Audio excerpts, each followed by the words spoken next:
કે નરેન્દ્ર મોદીને ભારતીય જનતા પાર્ટીમાંથી કાઢવાથી શું થાય, તો મેં આપને એટલું કીધું કે રામાયણમાંથી તમે સીતા કાઢી લ્યો, દ્રૌપદીને તમે મહાભારતમાંથી કાઢી લ્યો, વૃક્ષમાંથી પીપળો કાઢી લ્યો, પ્રાણીઓમાંથી ગાય કાઢી લ્યો, પશુઓમાંથી સિંહ કાઢી લ્યો, એવી રીતે નરેન્દ્ર મોદીને ભાજપમાંથી કાઢી નાખો તો અત્યારે આ હાલત ભારતીય જનતા પાર્ટીની થાય. કારણ કે ગ્લોબલી નરેન્દ્ર મોદીએ પોતાની સ્થિતિ મજબૂત જે છે એ યથાવત રાખી છે. એટલે અરવિંદ કેજરીવાલ કોઈ પણ પત્ર લખે અને કેજરીવાલ લખે એટલે કે દેશના હિતમાં લખે ને એનું પાલન કરે એવું કઈ બને નહીં. છે ઈ ભલે વચ્ચે કોઈ એક સેતુ જેવો માણસ રાખે અને મનમુટાવ દૂર કરે એ જુદી વાત છે, અને મનમુટાવમાં બીજું કઈ નથી. નરેન્દ્ર મોદીને થોડોક અહમ અને એને અમુક વાક્યો જે બોલ્યા છે એના પ્રત્યેની વાત છે જે કોઈને પણ ચૂમે. અમારે હવે આરએસએસ ની જરૂર નથી. એ કેવા કરવા ગયા કંસાર ને થઈ ગઈ થૂલી. એ તો એમ કેવા ગયા હતા કે એક સમય હોય છે, માવતર જે છે નાના બાળકોને આંગળી પકડીને ક્યાં સુધી ચલાવતા શીખે, જ્યાં સુધી ચાલતા ન શીખે ત્યાં સુધી. પછી મારા જેવડા થાય તો એને કઈ કાંખમાં લઈને ફરાય નહીં, તો એ બાળકમાં કઈ દમ નથી એવું લાગે. એટલે જેપી નડ્ડા એવું કહેવા ગયા કે હવે ભારતીય જનતા પાર્ટી એ આત્મનિર્ભર બની ચૂકી છે, વિશ્વની સૌથી મોટી પાર્ટી બની ચૂકી છે.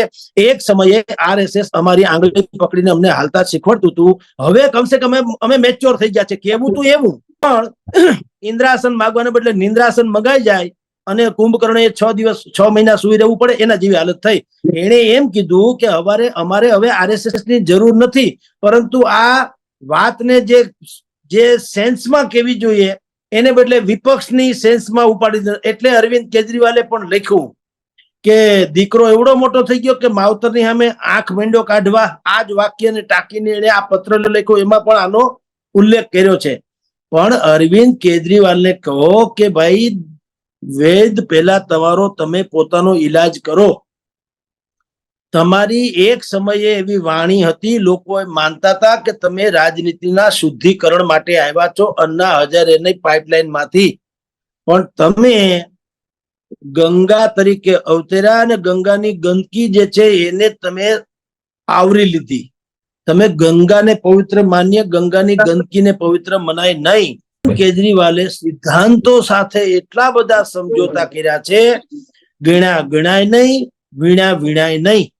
એટલે જે અરવિંદ કેજરીવાલનો રથ રામલીલા મેદાનમાં ભ્રષ્ટાચાર વિરોધી આંદોલન સમયનો હતો 2 વેત ઊંચો, એ અત્યારે કાદવમાં ખૂપી ગયેલો છે. એને દુનિયાભરના સમજોતા કર્યા, પોતાનો મહેલ જે છે તાજમહેલ જેવો બનાવી લીધો. આપણે બધા એનું જાણીએ છીએ. પછી એને બદલે દુનિયાભરની સુવિધા લેવા માંડ્યા. અડધું પ્રધાનમંડળ જેલમાં છે અથવા જામીન ઉપર છે. અને એ કયા મોઢે કહી શકે કે નરેન્દ્ર મોદીને 75 વર્ષે નિવૃત્ત કરી દેવા જોઈએ? હવે આ જે વાત છે કેવળ એક સૈદ્ધાંતિક અને મૌલિક વાત છે. આ કોઈ ભારતીય જનતા પાર્ટીના બંધારણમાં લખેલું નથી કે દેશના બંધારણમાં પણ લખેલું નથી કે અમુક ઉંમર પછી નિવૃત્તિ લઈ જ લેવી. જે કામના ન હોય એ યુવાન હોય તો પણ એને આપણે કોરાણે મૂકી દઈએ છીએ, અને કામના હોય તો પછી એની ઉંમર ગમે તેટલી હોય આપણે એને હંમેશા સ્વીકારતા હોઈએ છીએ.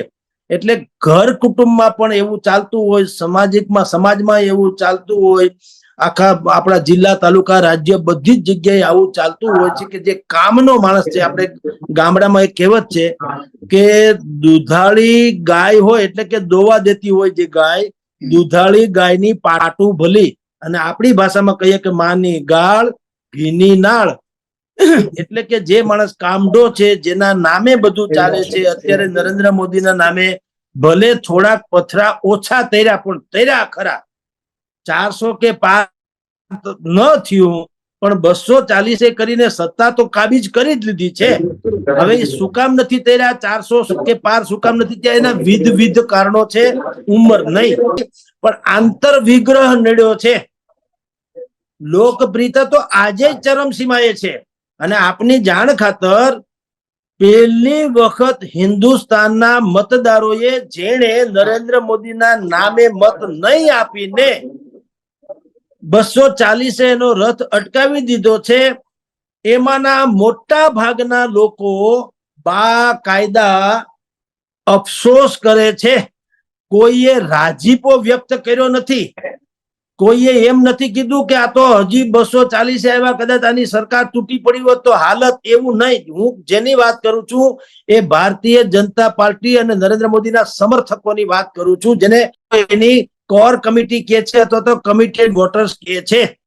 વિપક્ષો કે એનડીએ એલાયન્સ, આપણે ઇન્ડિયા એલાયન્સ કે એ લોકો ભલે, એ તો સ્વાભાવિક જ છે રાજી થતા હોય, પરંતુ જેણે પણ ઉત્તર પ્રદેશના નાગરિકોથી માંડી મધ્યપ્રદેશના નાગરિકોથી માંડીને જે પ્રદેશોમાં ભારતીય જનતા પાર્ટીની બેઠક ઓછી આવી છે ત્યાંના મતદારોને અત્યારે એમ લાગ્યું તો છે, જેવું લાગી રહ્યું છે કે આપણે નાના અપરાધની બહુ મોટી સજા આપી દીધી. અને એટલે જ એ જ ભરોસે નરેન્દ્ર મોદી અત્યારે અહીંથી માંડીને અમેરિકા સુધી હજી પોતાની જૂની સ્ટાઇલમાં જ જઈ રહ્યા છે અને કહી રહ્યા છે કે મેં ગીત વહાં કે ગાતા હું, ભારત કા રહેને વાલા હું, ભારત કી બાત સુનાતા હું. પણ એટલો અફસોસ એ ચોક્કસ રહી ગયો છે કે જે નરેન્દ્ર મોદીએ જે આયામ નક્કી કર્યા હતા એની 3-0 સરકારમાં, નરેન્દ્ર મોદી 3-0, એને જે કેટલીક મહત્વકાંક્ષી યોજનાઓને પાર પાડવાનું લક્ષ્યાંક રાખ્યું હતું એમાં હવે તેઓ શ્રી બેકફૂટ ઉપર છે, એ તો હકીકત છે. જેમ કે સુપ્રીમ કોર્ટે કીધું કે જેટલા ઓબીસી અનામતનો લાભ લેનારા જે છે 27%, એમાં જે ક્રિમી લેયર એટલે કે જે સુખી સંપન્ન થઈ ગયા છે એને એમાં બહાર કાઢવા જોઈએ અને હવે એને જગ્યાએ એના જ ભાઈઓને લાભ આપવો જોઈએ. આવી વાત જે કરી હતી એ વાત કરી હતી તો જસ્ટિસ એટલે સુપ્રીમ કોર્ટના જજશ્રીઓએ કરી હતી, પરંતુ વિપક્ષોએ કાવ વાવ કરી અને એ બધું જ નાખી દીધું નરેન્દ્ર મોદી ઉપર અને બધાએ કીધું સરકાર અનામત ખતમ કરવા માંગે છે. આને કારણે એ જેસીપીમાં એટલે જોઈન્ટ પાર્લામેન્ટરી કમિટી, ત્યાં એને એ નાખવું પડ્યું.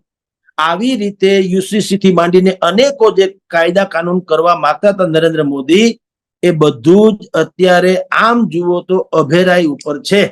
વન નેશન વન ઇલેક્શન પણ એની જ માસીનો છોકરો, એને જાહેરાત તો કરી દીધી, કેબિનેટ મંજૂરી તો આપી દે, કેબિનેટ તો નરેન્દ્ર મોદીની જ છે માની લ્યો, એ તો બધું કરે, પણ રાજ્યસભા અને લોકસભા, એમાં રાજ્યસભામાં બહુમતી નથી ને લોકસભામાં પણ એને બહુમતી નથી, કટોકટ હાલી જાય છે. કારણ કે નરેન્દ્ર મોદી જે પહેલા પૂર્ણ બહુમતની સરકાર હતી ત્યારે એનો જે ઓરા, આભા, એની અસર, વૈભવ, ઠાઠ માઠ એ જોવા મળતો હતો, એ સ્વાભાવિક જ હવે ન મળે.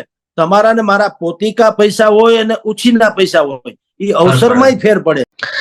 નરેન્દ્ર મોદી 75 વર્ષની ઉંમરે નિવૃત્ત થવા જોઈએ કે નહીં, આ મુદ્દે જગદીશ મહેતાએ એવી વાત કહી છે કે હવે ચર્ચા ચાલુ થઈ ગઈ છે.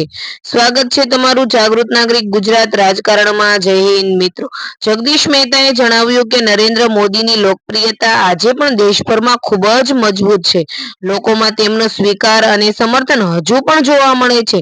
તેમણે કહ્યું, આટલી લાંબી રાજકીય કારકિર્દી બાદ પણ મોદીજીની લોકપ્રિયતા જળવાઈ રહી સામાન્ય વાત નથી. જગદીશ મહેતાના કહેવા મુજબ નરેન્દ્ર મોદીએ દેશની રાજનીતિમાં પોતાની અલગ ઓળખ ઊભી કરી છે. તેમના નેતૃત્વ અને કાર્યશૈલીને કારણે તેઓ આજે પણ દેશમાં સૌથી ચર્ચિત નેતાઓમાંના એક છે. સાથે જ તેમણે એવો પણ પ્રશ્ન ઉઠાવ્યો કે જો કોઈ નેતા 75 વર્ષની ઉંમરે નિવૃત્તિના સિદ્ધાંતની વાત કરે છે તો શું આ નિયમ દરેક માટે સમાન રીતે લાગુ થવું જોઈએ કે આ મુદ્દે લોકોમાં અલગ અલગ મત હોઈ શકે. અંતે જગદીશ મહેતાએ કહ્યું કે લોકપ્રિયતા અને અનુભવ બંને મહત્વના છે, પરંતુ અંતિમ નિર્ણય તો પક્ષ અને જનતા પર નિર્ભય રહે છે. જગદીશ મહેતાના આ નિવેદન વિશે તમારું શું માનવું છે? શું નરેન્દ્ર મોદીની લોકપ્રિયતા હજી પણ એટલી જ મજબૂત છે? તમારો અભિપ્રાય કોમેન્ટમાં જરૂર જણાવો. જય હિન્દ મિત્રો.